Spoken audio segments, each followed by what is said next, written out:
What do we have here? Trump just broke the populist rights. So this is a video by Brandon Miller. Or Brendan. Brandon with an A. Sure, because there can also be Brendan with an E.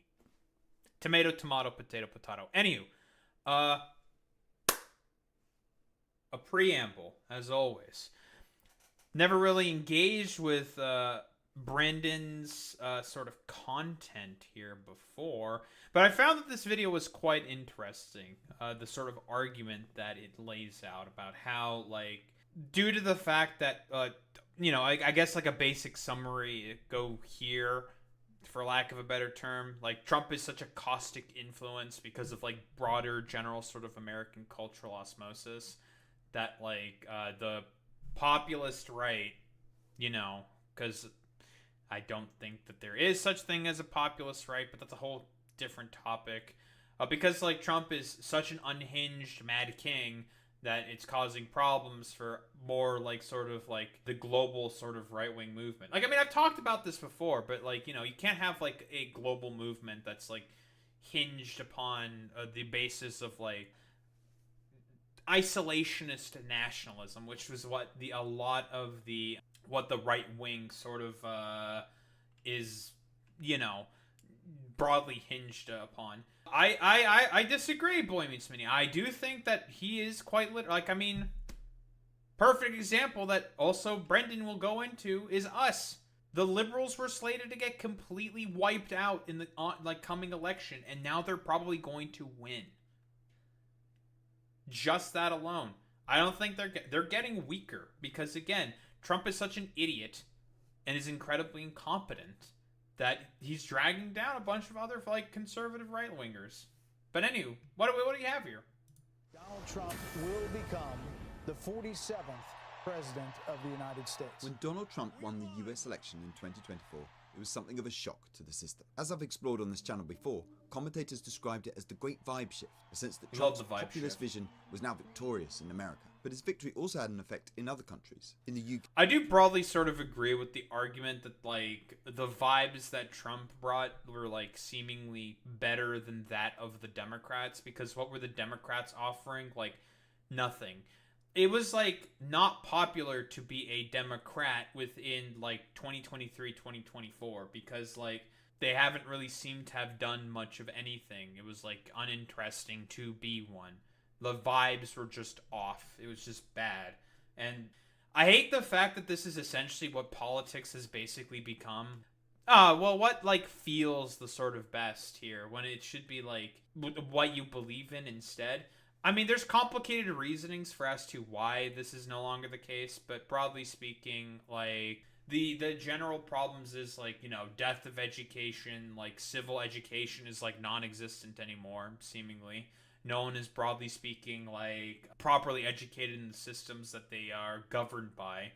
And that's on purpose because it's way easier for control to be maintained if you are civically uneducated. That's the broader, like, sort of reason for as to why this is the case. And yeah, just like you're also saying, Boy Meets Mini, Kamala did also come off as an annoying corpo girl boss. You're not wrong when you fucking say that, right? Like, it's not... The vibes of, like, girl boss feminism are just, like, bad. No one fucking likes that shit. But, I don't think that's, like, the main reason for as to why Kamala Harris lost. I've talked about this before. She lost because she just got fucked over by Biden. Like, let's be honest here. She got completely screwed over by Biden. That's the main problem. But that all aside, I mean, it was just, like, not cool to be a Democrat, so a lot of people became Republicans as a result. That's the sort of, like... That's, like, literally it. Okay, it was another boost to Nigel Farage and his party reform, with speculation, at least from him, that he could even become the next Prime Minister. In Germany, with elections approaching, the momentum was with the far-right AfD. In Canada, Pierre Poilievre seemed on course to become the next Prime Minister, and generally the news was full of commentary about the inevitable rise of the far-right. But since then, things have changed a bit. We are likely just days away from a federal election campaign, and the winds in Canada's political sails are changing course. I cannot think of a swing that happened as quickly. Europe is in shock just days before the German federal elections. Sparked anti-US demonstrations. Farage's run of good news seriously stalled this weekend. From Canada to the UK and other European countries, the seemingly inevitable rise of the populist right seems to be faltering. Some are even speculating about whether this is the twilight of the populists. On this channel, I really do not like the right wing sort of taking the fucking moniker of populist for themselves. Let's be quite fucking honest here. Like, because they're not populists. Broadly speaking, what is a populist? Generally speaking, a populist is a person who, broadly speaking, only adheres to positions that are the most popular amongst, well, the populace. You know, a lot of the same, like, sort of synonyms being sort of like used here, but when in reality the right wing does not agree with really much of all of what is popular amongst, well, the constituents. Like, increase the minimum wage, the right wing is against that. Abortion rights, the right wing is against that. You know, a lot of like civic sort of like nationalism, not like civic nationalism or whatever, but like a lot of civic freedoms. The right is all against all those things. They're not populists. It is ridiculous to call them that. Well, yeah, they're just vote banking. Well, that's kind of the thing, right? Like, I mean, the fucking every fascist party does the exact same thing. The only thing that they care about ultimately is just getting power, obviously. So they'll pretend to adhere to particular sort of positions and like criticisms because, hey, it's popular amongst the people and it'll help us get to power, and then we can just like do whatever the fuck we want because now we're in power. When, you know, that's not exactly how that works. Like, you get into power and you don't do the things that you were promising, there's gonna be resentment. I explore the ideas that explain the news at a deeper level, and when Trump won, I used some of these concepts to argue Trump's presidency would soon falter. But what I didn't consider is that his actions would also damage populist right-wing movements around the world. In this video, I want to the one on the top left that you saw is incumbency fatigue. I think that's probably the biggest factor. People are just sick of like the other guy that's currently in there who doesn't really seem to be doing much of anything.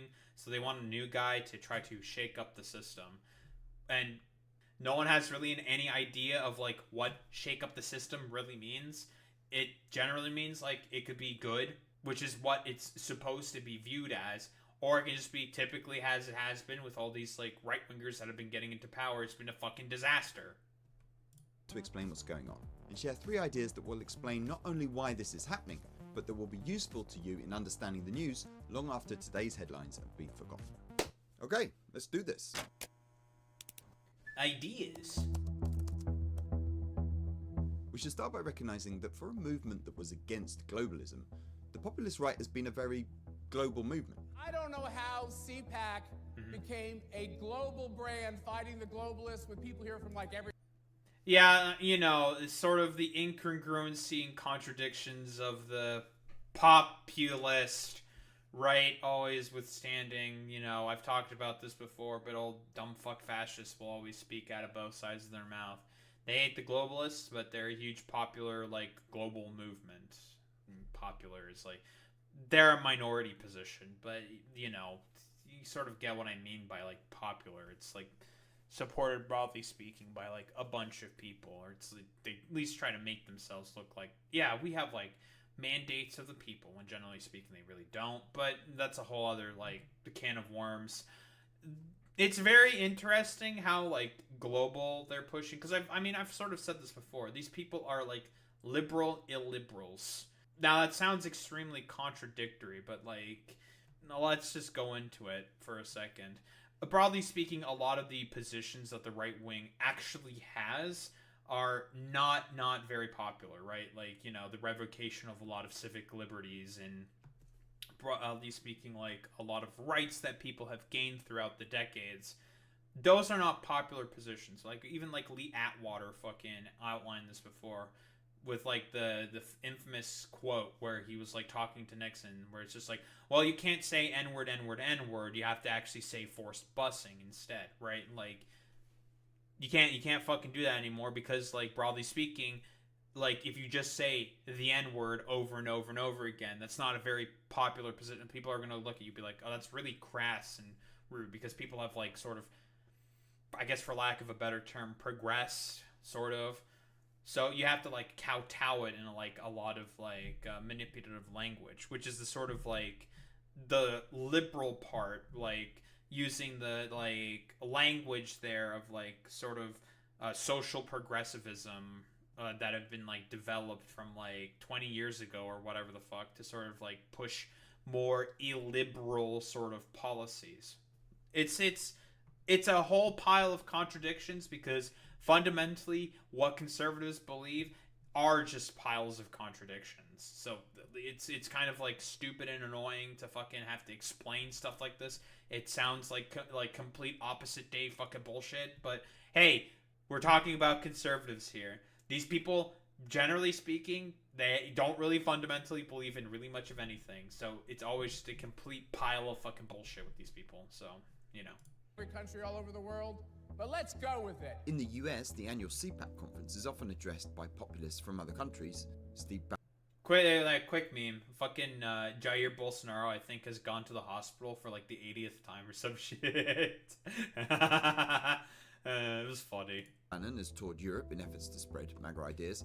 Elon Musk has addressed rallies of the AfD, and various populist voices of North America have regularly visited European conferences. Across the world, populists on the right have found common cause over many things, including a dislike of the woke agenda, establishment elites, and the media. But another key idea... Was that Liz Truss? No wonder she only lasted like 5 weeks. No wonder a lettuce lasted longer than Liz Truss. that brought this movement together was a belief in national sovereignty, strong borders, opposing immigration, and the reach of globalist institutions. They go to the World Economic Forum every year and preach. You will eat the bugs. That you're racist, and you're nativist, and you're xenophobes. But once in power... Does the World Economic Forum even, like, do that, right? Like, this is why I fucking hate these, like, sort of, like, globalist, like, WEF, like, dumb fuck conspiracy theories. Like, no, it's, like, I don't think the World Economic Forum could give, like, they could not give less of a fuck about any of that shit. It's just stupid. It's silly. But, like, you know, it sounds, like, titillating and sort of, like, you know, good enough. So, fuck it, whatever. The way Donald Trump has pursued his America First agenda has destroyed this international solidarity. And the best example of this is Canada. I do like the OK. That's true. Again, this is a great example because, again, if you're pushing for just nativist, sort of isolationist policies like the populist right always has throughout its existence, it is completely impossible to be able to sort of build international solidarity because, again, we've seen this all the time, right? Like, the sort of, like, if you travel down the logic of a fascist in terms of, like, nativist policy, or we'll just use the fucking most obvious example, the fucking Nazis. They are justified Lebensraum to essentially conquer the world to have space for the Aryan race. The problem is that, like, in order to be able to do that, you'd have to exterminate a lot of people. Well, in order to first be able to conquer the world, you need the help of, like, a lot of, like-minded individuals. So let's say, hypothetically speaking, the Nazis were successful in conquering the world. This is Hoi 4. Do you know what would fucking happen? Do you think the fighting would stop? Fuck no. Obviously not. Eventually, like, since a bunch of non-white people would be a part of this new sort of, like, Aryan world order or whatever the fuck, eventually, like, a lot of cullings would start to happen.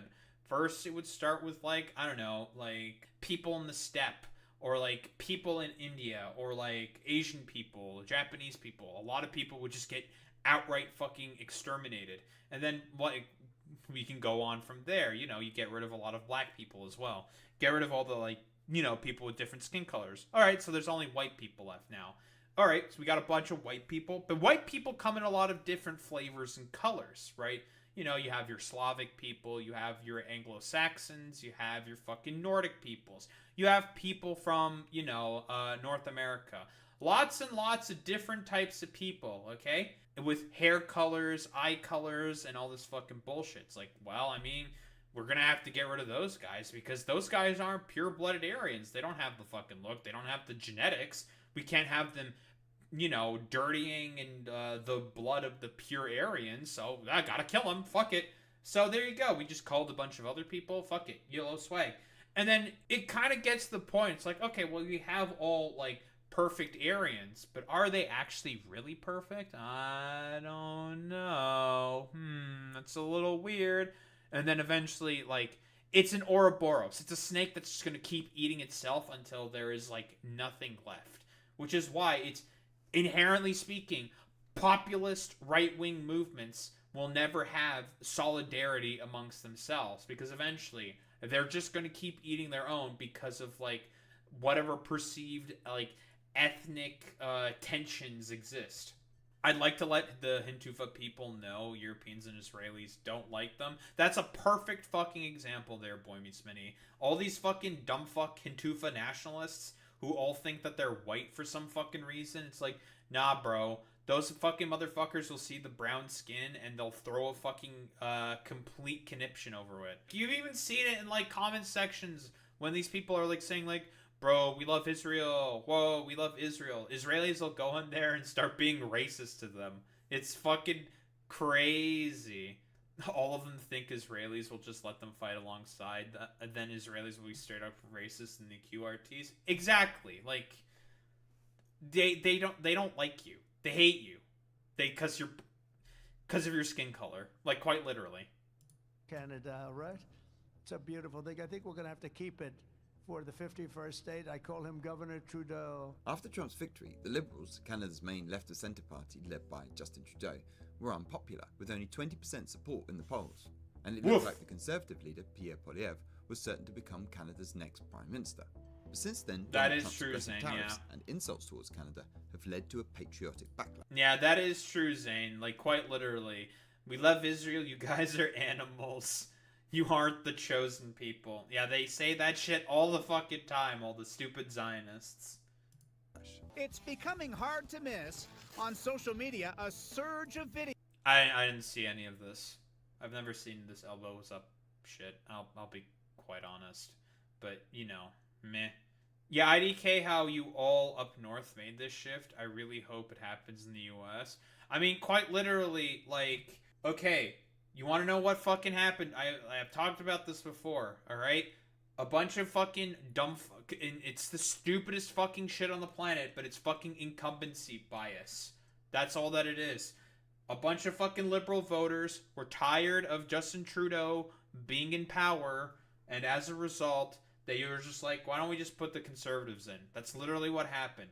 And then guess what? Trump gets in, starts doing his, like, 3 IQ bullshit with, like, 51st state, oh Canada, Governor Trudeau bullshit. Because again, we all know why Trump fucking hated Trudeau. We're pulling up the fucking image again, okay? Melania Trump with Trudeau. We all know it's because he got fucking emasculated. We all know the fucking meme. This is why. It's this fucking image right here. Bro got fucking emasculated. That's why he was fucking pissed. Even fucking Ivanka was giving Trudeau the fucking, the business, okay? This probably upset him more than anything, because we all know that fucking Trump has, like, some weird incestuous, like, love for his fucking daughter for whatever dumb fuck reason. We know why. It's because she's, like, the sort of, like, perfect archetypical blonde American woman, because he's a fucking stupid dumb fuck racist. Whatever. All the man fucking dipshittery aside, as always. We all know why he was mad at Trudeau. It's because he got fucking emasculated by Trudeau. That's why. That's all that it is. It's so simple and easy. And, whoa, it caused a backlash as a result, because everyone, like, all those fucking liberals that were thinking about voting for conservative were just like, oh, shit. Yeah, this guy's a stupid dumbass. Oh, fuck. Okay. Dude, on FB, people are obsessed with his granddaughter, and she's 17. That's, Kaya Trump, right? Her? You know, like, we you know, it's not pedocon theory anymore. It's pedocon law. We know. Videos urging... Wait, Kai? Like, from Beyblade? Dronzer! Kai! And who? Kai Cenat? Nah, Kai Cenat's not the original Kai. Nah, this is the original Kai, okay? Kai from Beyblade. Kai! It's him! Him! Him! And Dronzer! We all know, alright? If you know, you know, okay? If you don't know, you're cringe. Canadians to get those elbows up. Fight when we must, elbows up. With the phrase elbows up, inspired by hockey legend Gordie Howe, becoming a slogan for the reaction to Donald Trump. Elbows up, everybody! We love Gordie Howe. Has been described in the press as a populist, a kind of Canadian Trump. But now this association with Trump has left him vulnerable. Everything is broken. Everything is broken. I've even looked at these ads. These are really good attack ads here by the liberals. That's true. These were great ads. So good. Kai, the K-pop star from EXO. Nah. Fake Kai, okay? There's only one Kai, and that's Kai from Beyblade, okay? That's the only Kai. Bro literally, like, went off to fucking war, alright? And it became stronger for it, alright? There's, like, a scene in Beyblade. It's like a season end or some shit. And he's like walking off into the sunset. Bro was like walking off to war. It's yeah, fuck Cobra Kai, cringe. Kai from Lego, cringe. All these people are cringe. There's only one Kai, and that's Kai from Beyblade. Fake news. Fake news. The left-wing censorship regime. Their woke censorship ideology. Defeating the radical left. These are good ads. This is good. The result, as I record this, is that the Liberals have gone from being over 20 points behind to actually being ahead, and could actually win the upcoming election, which would have been unthinkable not that long ago. Now, it's worth saying that the change in polls is not all about Trump, but it isn't only in Canada where we've seen populists getting frustrated. We won the federal election in 2025. The AfD came second as expected in the German elections, but have been locked out of power by the other parties. Marine Le Pen, the leader of French Populist Party National Assembly, has had to distance herself from Trump, condemning the brutality of his policy on Ukraine. And Giorgia Meloni, Populist Prime Minister of Italy, is also having to walk a fine line because of Trump's actions. And I've talked about this before. All these motherfuckers, well, except for Alice Weidel, you know, the fucking Nazi lesbian wine mom. Giorgia Meloni, Marine Le Pen, guess what? These guys were super fucking Euroscepticist and very, very pro-Russian in the past. And now, not anymore. Why is that? That's a little sus. That's a little weird. A big basis for as to why they got into power, they've just completely fucking discarded. Oh, because Trump has been so fucking caustic and just so fucking dog shit as like a populist fucking figurehead and, well, a complete fucking charlatan and liar that, broadly speaking, everyone can acknowledge that he's just full of shit. That, hey, it's been really difficult to associate with them. It's become more and more of a political liability. More and more so. So they're just like, yeah, a lot of this bullshit we used to fucking believe in, if we want to be politically efficacious, we can't really believe in a lot of this stuff anymore because we'll lose politically. We've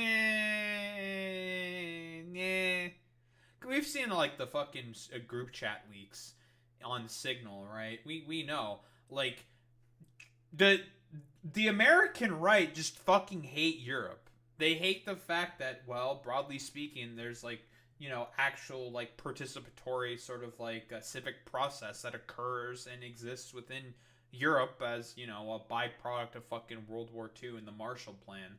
And they're also just upset with the fact that, you know, the Marshall Plan was like an actual thing to begin with. The thing that ingratiated the Europeans to the, well, Americans to begin with. You know, one of the smartest investment fucking infrastructural projects that the fucking US has ever undertaken in terms of geopolitical strategy was the Marshall Plan. Who don't they hate at this point?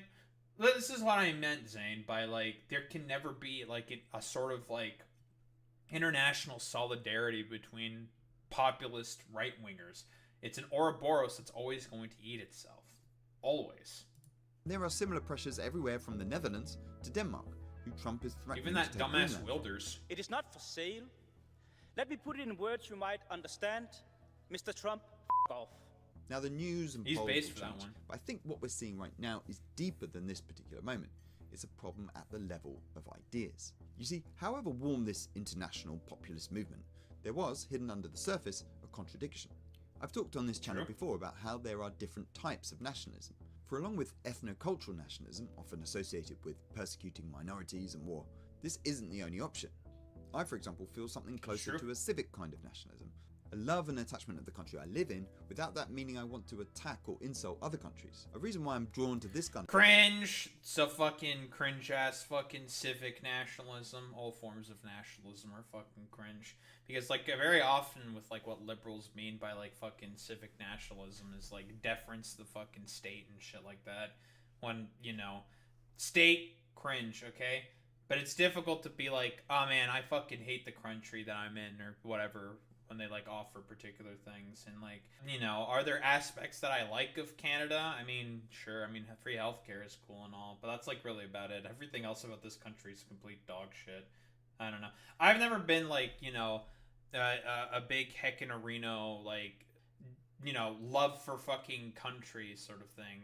My position has always been like, you know, there's like cool aspects that exist within Canada that I live in or whatever, about like place that I live in, but like there's always stuff you can do better and improve upon, right? But nationalism is reciprocity, an idea at the heart of philosophical liberalism. If we want freedom of religion, then we have to give that freedom to others. If we want freedom of speech, we can't restrict that freedom to ourselves. And if we want, I mean, that is true, right? Like, meh. There's things that I hate and there's things that I love. It's just a place. Yeah, pretty much. Like, it's all like, it's super fucking subjective, right? Respect for our country's sovereignty and borders, then we have to respect it in others. But of course, Donald Trump is no liberal. He has no principled respect for the ideas of sovereignty and borders. If he believed in these principles, he wouldn't insult Canadian national identity at its most basic level. He wouldn't talk about taking over Greenland, and he'd be angry about Putin's invasion of Ukraine. I mean, if you think the World Economic Forum is an attack on national sovereignty, what about an invasion that's trying to wipe your country off the map? Populists around the world famously disdain liberalism. That is a good point. At the same time, it seems they had a liberal expectation that Trump would respect their countries as they respected the US. Instead, they got an egocentric power. That's the fucking thing that I mentioned earlier. Like, all these fucking dumbasses who pretend to be fucking heckin' Bastarino fucking nationalists. In reality, they're all just a bunch of fucking LARPing liberals. Because, again, they respect, like, the sort of, like, civic nationalism of their fucking country, right? The civic institutions and sovereignty of their own country. And then they get mad that, like, some other dude is, like, trying to fucking bully them around. They're just like, what the fuck is this? Like, why are you trying to eat my face? What'd you say fuck me for? What the fuck? Like, which is why I said, like, it's a completely contradictory position. You can't hold those positions. Our trip, which quite understandably voters have rejected, leaving populist ideas in these countries tarnished as a result. So that's reason one. Nationalism without liberal reciprocity falls apart and becomes just aggression, which, unsurprisingly, voters reject. That's true. People do not like the second way Donald Trump has caused problems for populists in other countries is best explained by looking at my country, the UK. They had an election on November the 5th, and they've got a new president. Chap who's a friend of mine, Donald J. Trump, is now their president. Nigel Farage, the leader of the right-wing party Reform UK, loves Donald Trump, and Trump's election victory gave his party extra momentum. But listen to Nigel Farage more recently.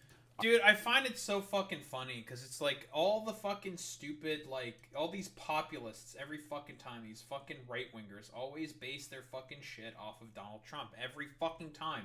They don't have actual fucking original ideas for themselves, right? Which is why it's just like, it's impossible. You know, everything fucking is like cultural osmosis to some extent from the fucking US in the end. We can all broadly sort of agree with this position. You know, the US is the hegemon. They are the center of the fucking universe. They are the strongest. But, like, it's just like, you know, meh, fuck it, you know?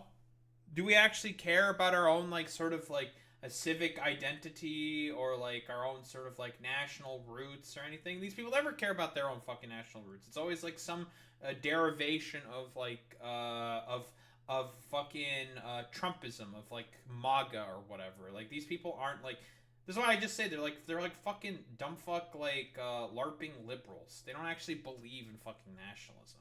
Like, it's meaningless to them. I could see UK electing Farage. Both major parties are widely hated. It is possible that they could still fucking elect Nigel Farage, but I mean, it could just be fucking, I don't know, like, it could just be fucking fake. Like, if he just keeps fucking up, there could be just a complete generational loss by Reform UK, and they could just, like, the Tories could be the people that get back into power or something. Who knows? I'm not a populist. Which one do you like? I'm not a populist. I've heard you call yourself a populist. I've realised I'm not. I've realised that's a mistake. This was last week you called yourself a populist. Yeah, it's Cap. He's full of it. I am not a populist. If you think about the issues that I champion... Are you rebranding in front of our eyes? If you think about the issues that I've championed, they've nearly all been small minority issues. The reason for this change is similar to what's been happening elsewhere. Trump's actions have been unpopular. As well as talk of tariffs, there was the attack on Zelensky in Ukraine, who most in the UK see as a war hero. And JD Vance's dismissal... That is true, to be honest, yeah. Like, Zelensky, from what I understand, very popular throughout a lot of the UK and throughout the EU, because it's like, yeah, look at this guy, he's trying to hold back against all the Russian aggression. Look, he's so heckin' based in Epicureno. Yeah, he pretends to not be an aristocrat when he absolutely is. Dude, like, they're all liars. These people are all charlatans. They've all either been in politics or, like, have been some form of upper class for their whole fucking lives. Why do you think that these motherfuckers run for fucking office to begin with? Like, it's all fucking bullshit.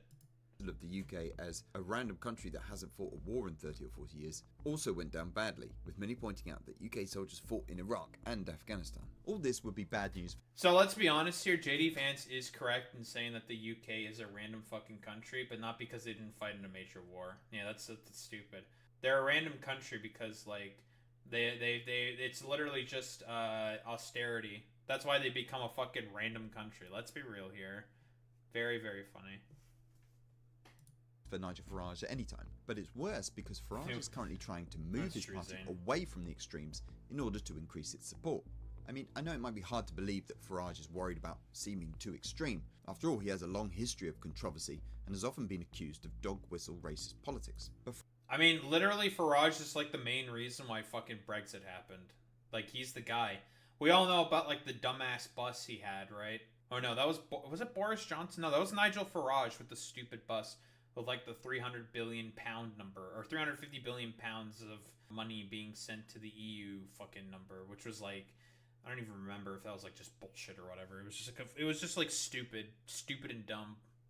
Farage knows that being too extreme is a losing position. That's why he has repeatedly ejected members or candidates who say racist things, and you could compare that with the Trump administration, who asked them to stay, and kept Tommy Robinson, an anti-Islam campaigner popular in MAGA circles, out of the party. In fact, he's promoted a Muslim to be the new chairman of the party. However, just as Nigel Farage is doing Whoa! They're becoming woke. Not just for the rapists, but also the family members who are aware of their heinous crimes. If that results in tens of thousands of deportations, then that is what must happen. This is dink donk. Hey, you motherfucking dipshit Britoids thought like random like sending off people to prison slave labor camps can fucking happen. Guess what? Yeah, it looks like there's a bunch of dumbasses who also advocate for those positions as well. It's all just like xenophobic nationalism with fucking the right wing. Like, that's all that it really is. Rupert Lowe, who was one of the few people to be elected as part of Farage's new party in 2024, talking about deporting family members of criminals, later adding on Twitter, that's a great idea. Deporting, oh boy, this could entire totally communities. Go well. Now, such language might be fine for American right-wingers, but in the context of UK politics, it's toxic. And one person who knows that is Nigel Farage. The political impossibility to deport hundreds of thousands of people. We simply can't do it. But is it? That is fucking crazy that he said that. I was like, my eyes went wide open when I heard him fucking say those words. I'm like, oh, someone might want to tell Trump that because he apparently thinks it is possible. And instead of hundreds of thousands of people, he wants to deport millions of people. But yeah, that's totally gonna fucking work. And he wants to like have the base rudimentary export economy return in America with like also deporting a bunch of people at the same time, but also maintain a strong fucking military. You know, we all know about the stupid idiot like economic contradictions that exist within you know, Donald Trump's fucking thought process. But yeah, I'd say it's pretty wild, isn't it? Your ambition. No. You know, I'm not going to get dragged down the route of mass deportations or anything like that. And it was for this reason Farage asked his MP to remove talk of mass deportations from a speech, calling it, quote, a very grave, dark and dangerous use of language. Now, there's nothing that unusual about party members being more extreme and radical than party leadership, but Reform supporters have become more troublesome for Farage because they've been encouraged by Trump's victory and radicalized by Elon Musk's Twitter, which is, incidentally... See, I think this is an argument that I've had before, that as a result of, like, Trump winning, like, a bunch of people will be encouraged and could possibly be more successful. It's good to see that sort of that's been, like, disproven. I guess disproven is the term that I'd rather use here, because I thought they'd be able to gain more popularity, similar to what you were saying before, Boy Meets Smitty, but it's been so fucking like caustic and venomous that this very loud, annoying minority that everyone seems to fucking hate has constantly been so fucking annoying, and how much they just completely fucking despise all these like far right fucking dipshits, that it's taking away the wind from the sails, and no one fucking likes this shit. It's like, you know, fuck this shit. We actually don't like these guys, you know? It's kind of cringe and stupid. You know, the sort of like mystique of like, I don't know, populist fervor, quote unquote, is like being broken because these guys, they're just too damn racist. They're too racist. The racist ain't working, folks. People just aren't as racist as they used to be. There's still racist people out there, but you know, it's just not as common as it used to be. It's just not. Generations of like intermingling peoples and races as a result of fucking colonization and like all the different migration ways that happened as a result of that have sort of like broken the fucking specter, or it's like helping break down the fucking specter of racism.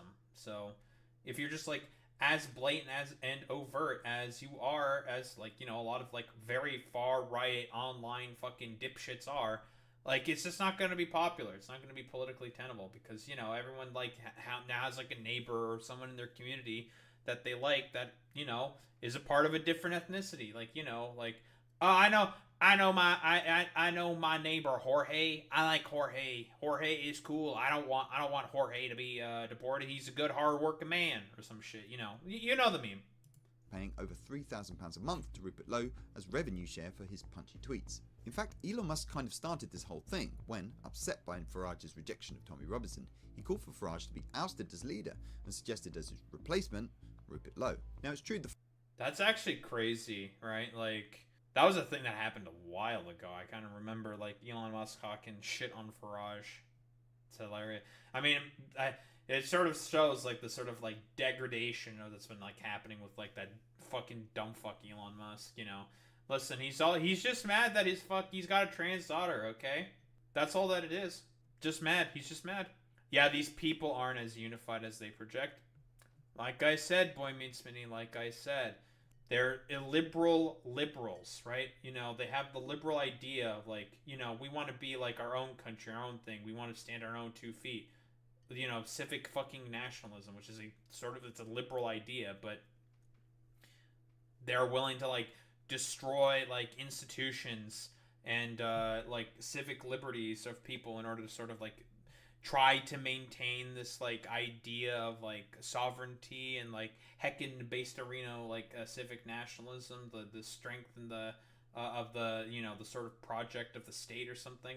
It's, like I said before, it's contradictory ideas, and like I also have said earlier, it's an Ouroboros that's always going to fucking eat itself. Always, always, always. Fight between Nigel Farage and Rupert Lowe isn't just about positioning, it's also about a clash of egos. But the end result is that the party has lost an MP, and Farage has a new enemy who will now be trying to undermine him. Oh, and also, yeah, another thing with all these people, again, like, another reason why they don't believe in anything at all, it's because it's all about getting power to them. They'll say whatever, they'll do whatever in order to gain power, and once they have power, whatever, who gives a shit? We're gonna do our stupid dog shit, who the fuck gives a shit? If you zoom out, it seems like the international nature of the populist movement and the outsized influence of Donald Trump is making it harder for populists in other countries to actually win power. So there's the second reason. We love the consequences of American cultural osmosis, don't we? Trump's movement has made populist supporters more extreme in a way that's undermining their electoral chances. We're gonna win. To explain the final way in which So Trump much. is ruining populism, we need to consider the different ways ideas can affect politics. You see, when we think about ideas, we often think about their merits, whether they are convincing or not. But ideas can also have impact by just being popular or giving the sense that they are winning. What a good feeling. We like winning, don't we? In other words, an idea's power can come not just from its merits because it's convincing, but from its prestige, the sense that it's an influential winning idea. When Yeah, Trump this is a won, good point, I agree. populism seemed to be what Hegel called the Geist der Zeiten, the spirit of the times, or Zeitgeist. Hegel? This had Hegel political mentioned? consequences. For example, look at all the business leaders that switched to Trump and conservative positions when he won. Some of this might have been genuine, but it was also driven by a sense that Trump's ideas were in the ascendancy, and that if they didn't get on board, they were going to lose out. But Trump's actions... Well, I mean, that and also they know, like, this is where I don't 100% agree with this. That and they know that Trump is going to be preferential with them in terms of policy, right? It's not because of the ideas. This is like, you know, like some fucking, like, I don't know if it's like liberal cope or whatever. I don't think so. No. The problem with this, like, position is the fact that they know that they're going to make more money under Donald Trump in comparison with the Democrats. Because, again, Google currently has a bunch of antitrust lawsuits. Same with Facebook, and same with, I think, Apple as well. The Biden administration went after them explicitly through Lena Khan and the FTC for antitrust purposes. That's why. And they know that if Donald Trump wins, which is why they supported him, not because of his, like, good ideas or whatever, because of the general zeitgeist. That's not the reason why they could give less of a shit about that. They agreed with him because they know that their capital interests are going to be protected under Donald Trump, and he might, you know, tilt some of the FTC's like antitrust lawsuits in their favor, because those are all coming up in the summer of this year. Since winning power have started to undo this sense of dominance by, well, being incompetent and unrealistic. To explain what I mean, let's compare Trump's Ukraine policy to some of his other actions. You don't have the cards right now. With us, you start having cards. Right now. Since taking power, Trump has gradually withdrawn support for Ukraine and given ground to Putin and Russia. But while, in my opinion at least, this doesn't seem in the US's best interests, it has a kind of consistency and logic to it. Like, it's wrong, but it doesn't seem weak. But when Trump lets Musk blow up his own government's ability to do things, or goes back and forth on trade policies, at one point switching rates twice in a single day, or suggests nonsense ideas about America taking over Gaza without any soldiers, Trump or Gaza, presiding over number an economy one. starting to crash, the whole thing seems less like the winning thing, and more like a movement that's going to blow up under its own contradictions, incompetence, and inability to understand reality. One parallel might be the Black Lives Matter movement of 2020, that went from being at the heart of the zeitgeist, an idea that everyone, from normies on social media to business interests, rushed to accommodate themselves to, and then developed into a set of ideas that were rejected even by many of the people they aimed to help. Yeah, I disagree with this. I completely fucking disagree with this. If you just listen to, like, sort of, like, mainstream media, news, and stuff like that, the problem with why, like, the Black Lives Matter movement sort of failed is because there was a concerted effort and movement to sort of, like, nip that in the fucking bud as quickly as possible. Framing it around, like, oh, people just want to fucking defund the fucking police. Because every fucking conservative, including a lot of fucking liberals, were talking about defunding of the police within, like, broader fucking media conglomerations. Right? When you covered the fucking news, like, what were they mostly covering? Like, fucking either, like, stupid psyop fucking bullshit or the riots. So, that, you know, broadly speaking, liberals and conservatives were like, and I'd say, like, what I mean by liberals here is mostly, like, people in power. Liberals in power were hand in hand in this because, broadly speaking, they know, they understand, like, this has the potential to cause some fucking change, which could have problems for our, guess what, our bottom line overall. So framing it and making it look like it's all about defund the police, which is not what the Black Lives Matter movement was really pushing for, even though that was like the fucking slogan they were running with during the fucking George Floyd protest, which I had problems with, but there's nothing really else that's sort of like punchy. It makes it such that it was going to always inherently fail. Like, Police, like, even Biden fucking increased police funding, and he talked about, like, you shouldn't defund the police, man. You should fund the police. Even though broadly speaking, we understand the main problem is the fact that, well, police in America, the fact that they have a lot of funding is why they are as out of touch as they are. They also come from suburbs. They don't come in from inherently, like, the communities that they police. They're meant to be community protectors, but they don't understand or know anything about the fucking community. And they operate basically as, like, fucking hired fucking thugs and, like, fucking gangs.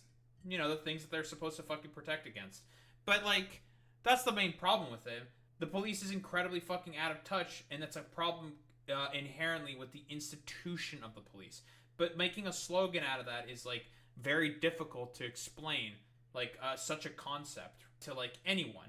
Because, broadly speaking, most armies understood, like, yeah, I think the police, like, kneeling on the fucking neck. And most, like, civilians in America really do not like the police. They fucking hate the police. They hate the cops. But not the capital owners. They love the police because they're willing to crack down on the proletariat. We all know this, but we know. We know that it was not going to be more effective, broadly speaking, and that was all a fucking media narrative, the defund the fucking police stuff, even though, like, that was the main slogan. But it's just like, And I disagree. Most Americans love it when other people get curb stomped by cops, but not themselves. Really? I don't think so. I mean, like, if we're talking about, like, stupid old dumb fucks and racists, then yeah. If we're talking about, like, sort of more average people, I don't think so. I totally disagree with that, Boy Meets Minnie. I don't think so. If we're talking about, like, grandpas on like, Fox News, nah. Yes, talk to most people here in LA. They're super pro-crop the second you mention homeless people. Yeah, but that's like a little bit of a different sort of dynamic, right? That's completely fucking different. That's because there's been a concerted propaganda campaign to demonize fucking homeless people amongst, like, dumb fuck NIMBY, like, not NIMBYs, but, like, fucking stupid YIMBYs within LA, right? Like, your Anna Kasparians of the fucking world, right? And there's a concerted campaign that, like, demonizes homeless people, which is what makes them super pro-cop to begin with.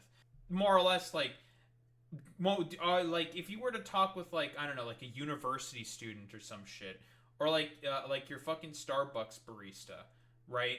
Or, like, maybe your average sort of, like, middle-class person, like, do they want to see, like, the police, like, curb stomp a bunch of homeless people? Not really. Let's be honest. From my experience, doesn't mean shit. I think people love seeing violence or karma, but I don't think it's inherently tied to people liking cops. I think I agree with that position. I think, like, what's the popularity of the police within America? Let's like what is it? Let's do, like, what? LAPD popularity. I guarantee it's not going to be very high. In terms of what? Approval rating. This is from New York Post, but the headline basically says only 30% of Los Angeles voters approve of LAPD's overall performance. People don't like the cops. They fucking hate the cops. If you ask an average person, mostly poorer people, they're not gonna like them. 75% of the city's budget is fucking policing. That is insane. Like, who else? Let's do what the NYPD's popularity. What's the NYPD's popularity? Stop and frisks of sword. White vote in the Quinnipiac poll. White voters approve 81 to 12% of police citywide, while black voters 53 to 38%. Hispanic voters approve 69 to 29%. Interesting. Cops leave force. This is an approval rating, right? What's the approval rating? This is in 2022 within the NYPD. Next mayor should keep Kelly. 63 to 30 to install more cameras, of course. And other attitudes About police, New Yorkers say 56 to 34% that police are tougher on blacks. 53 to 46% say that they are not personally worried about being the victim of a crime. A total of 81% of New Yorkers say that the city is very safe or somewhat safe. Police brutality is a very serious or somewhat serious problem. 61% of the voters say. Among black voters, 84% say that's the case. It's 76% amongst all voters. Okay. This isn't approval rating that I want. Where's the approval rating of the NYPD? I wonder once the police popularity in Baltimore is like, especially with all the corruption. Well, let's take a look at that. Yeah, you are from Baltimore, right? Baltimore, not Ravens, but Baltimore police popularity. Might not be able to get as much polling in that. Homepage, Western District. This might be a bit more difficult to see what their approval rating is. Approval rating. So, I mean, this is the AI overview that's saying this. Recent polls indicate low approval ratings for both the Baltimore Police Department and its leadership. Specifically, the current police commissioner, Richard Worley, has a 34% approval rating, while the department as a whole sits at 31%. So yeah, it's low approval. They don't like the cops because it's very corrupt, like you're saying, Zane. But yeah, people like overall, back to the point that you were saying, Boy Meets Mini. People don't like the cops. They don't like them. They see them as, like, you know, a lot of, like, uninformed fucking thugs who just come in and fucking beat people randomly. Like, unironically. Let's be honest here. You ask any, like, average American, they're gonna talk, and you ask them about the cops, for the most part, they're gonna fucking hate the cops. They're not gonna like them, right? And just because they, like, what, beat up on some, like, homeless people randomly? Meh. I don't think it's because they're beating up randomly on the fucking homeless people that they don't like the fucking cops, right?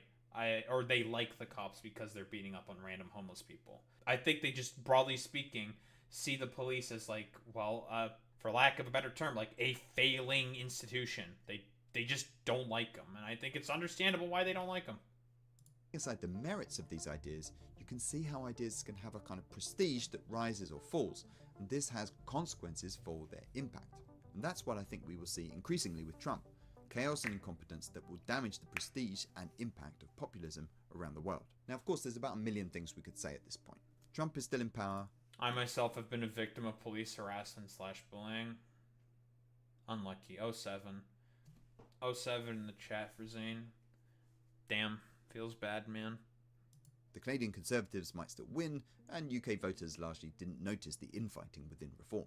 And of course, the decline of populism has been predicted before. But while I don't expect populism and its ideas to disappear, I think we are seeing some of the shine come off them, as these ideas make contact as... I don't think that's populism's fault. I think that is this is another point that I think I disagree with.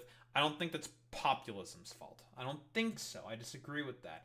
I think this is a consequence of the right. Fascists, when they get into power, since they are incredibly incompetent fucking morons, they don't know how to fucking run a state, it eventually taints the sort of, like, ideology and things that they fucking believe in, because they don't know what the fuck they're doing. Like, we broadly speaking, we understand this with the Trump administration. It's total fucking cacatocracy. Like, that's what it is. It's just fucking dog shit out there. Like, that's why people, like, I don't think this is a byproduct of populism as an ideology. I think this is just the right wing being the right wing. They're incompetent, and no one fucking likes them. They think that they like them because they see that nothing is going on, obviously, and they get fucking pissed and want some kind of change, whatever that means. They want something popular to fucking be put in because what? Their elected officials are, broadly speaking, in other institutions, they see them as, like, complete failures and kowtowing only to the billionaires. So they try to put in a fucking populist in power, and whoa, the right winger just never does anything that's popular. Which is why I don't, like, agree with the distinction that there is a populist right. No. If they were populist, they would do a lot of the pro-worker shit that is popular within the US, or, like, the raising of the minimum wage, which is a popular thing to do in every fucking state. Every time there's a referendum on raising the minimum wage to $15, even in like fucking Florida, it's passed with like 60% approval rating. Every single time, 60+%. That's a super majority, but it doesn't happen. Whoa, why not? Oh, because the powers that be don't want that shit to happen. And guess what? The right only serves the powers that be. Maintenance of control and of hierarchy. That is the point. First order principle for every fucking conservative, obviously. My sister, when she was in high school, was even stalked by a police officer, and he was later arrested after being investigated and is now a registered sex offender. Based! Well, not for the harassment, but for becoming a registered sex offender. Yep. You know, people fucking hate cops. People hate them. All political ideas do, with the messiness of reality. Okay, wait just a moment. If you enjoyed that, please do obviously subscribe, ring the bell, all those. Cool. I mean, overall, it's a pretty good video. There's a lot of good points in there. A bunch of shit that I obviously disagree with, but you know, consequences of liberalism, I guess. Whatever. Because I do think this guy's a liberal, but that's fine. There's stuff to agree with here. Overall, it's a pretty good video. We broadly speaking, we have a pretty good idea for as to why, Trump is sort of overall breaking the populist right. Populist right, something that just never existed. Like, the fact that, like, all these people are, like, LARPy fucking liberals, and, like, it doesn't gel well with, like, all their other fucking ideologies. Like, a dude who's bigger and stronger is, like, trying to come around and bully them, and they're just like, actually, no, we don't like this very much, so they try to fucking move away from that shit. It's a, you know, snake eating its own tail, Ouroboros. I've used the analogy before. We broadly speaking, we understand this, right? Like, there's a reason why, like, every sort of, like, fascist movement inherently will collapse in on itself, because when these people get into power, they're incredibly incompetent. Like, they don't know how to properly run the state, because they're not actually interested in, like, fucking running the state. They just want to, like, go after their perceived enemies. That's, like, mostly the whole thing. It's all, like, first and foremost, like, what is it all about with the fucking fascists? It's xenophobia. Like, obviously, they like being racists. Let's be quite honest. So, yeah, like, broadly speaking, like, these movements are doomed to always, like, sort of eat themselves every single time, because, again, they're not actually interested in, like, doing beneficial populist things for the people. They don't give a fuck about any of that, because, again, who do they overall sort of serve? They serve capital first and foremost. First order principle for every conservative: maintenance of hierarchy and control. They're going to get into power and allow the people who they believe should maintain that fucking power have more and more of that power. That's the point. The Taliban are like this too. Once Trump pardoned them, they became the admin, and they fucking hate it. Lots of resistance on the ground, especially from Afghan women. Exactly, Boy Meets Minnie. Yeah, like, these were movements that were always destined to, like, collapse in on themselves because of just so many inherent contradictions. Like, oh man, we're gonna be strong, like, and maintain our, like, sovereignty. And meanwhile, we're just gonna, like, you know, lose our sovereignty to someone else who's, like, bigger than us and is gonna bully us. Like, it's not gonna work inherently. There's always gonna be resistance to that, because, like, people, broadly speaking, identify with their own sort of, like, cultural identity or whatever. I mean, and so I even, like, what if, like, the Nazis were hypothetically successful with Lebensraum and they fucking conquered the world or whatever, Hoi 4 style or some shit, whatever. They would have fucking failed eventually. Like, they would have collapsed in on themselves, and I don't know, like, after all the smoke clears and the bodies are all fucking gone, like, the world would have been, like, significantly worse off. It would not have worked, is essentially what I'm saying. Like, it's a snake that's always going to eat itself every single time. That's really all there is to it. There's a reason why these movements are always destined to fail in on themselves, and we're seeing that play out in real time. Like, Canadian election is what? It's in, like, 4 days? Well, as of the recording of this, yeah, you know, fucking, it's in 4 days. So, like, liberals were slated to get completely wiped out, so Trump comes in, does all this stupid bullshit, and as a result, whoa, now the conservatives are like, fumbling, like, it's a generational loss for the conservatives. It's ridiculous. Yeah, there's really not much else to say about this. We all know, like, it's a snake eating its own tail. It's an inherently unstable fucking movement, politically speaking, because it's of its own incompetence and inherent contradictions. That there's a reason why, like, I don't think there is a populist right. It's just fascism. It's all, like, you know, xenophobia, basically, like, essentially being used as a way to, like, bully people into their place. Like, that's kind of the point. Like, there's a reason why this shit's never gonna fucking work.